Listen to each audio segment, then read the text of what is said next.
You, what's good? It's your boy Moochie coming back with another video. Shout out to that lawyer from downtown that the customers had hired.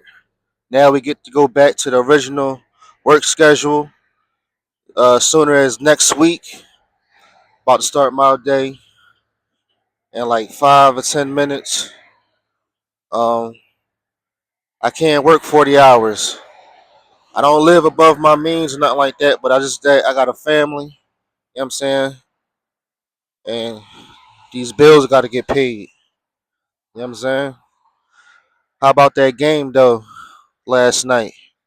Jalen Carter, he apologized, but at the same time, I think they're still going to suspend him probably for like 2 or 4 games, and if not, that's cool. But he definitely going to be paying a big bag off that. You know what I mean? So, but other than that, I'm just happy that we back on this work schedule by next week. It's a blessing because at first I don't know what I was going to do. You know what I mean? So I'm just glad we back. Hopefully by Monday, no later than Tuesday. I'm gonna give you another follow up though. Short time ago, all service cuts must be restored. But passengers will still be paying more to ride those buses, trains, and trolleys. Let's go on over to Action News reporter Annie McCormick. She is live at City Hall with the breaking details on the judge's ruling. Good evening, Annie.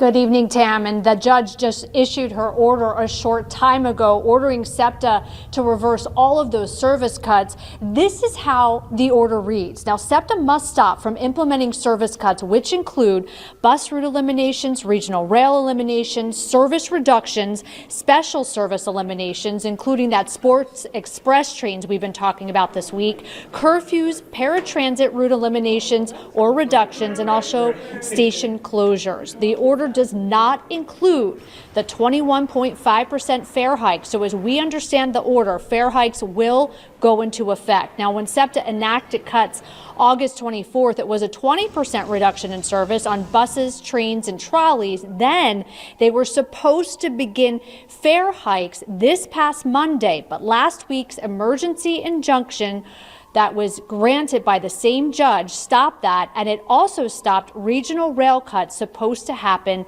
this past Tuesday. Now, we understand this to mean that the service cuts that were enacted on August 24th will roll back so that service will look like it did prior to August 24th. Septa at this hour telling us they are still reviewing this order. That's the very latest from City Hall. Annie McCormick, Channel 6, Action News. Rick and Tam. All right.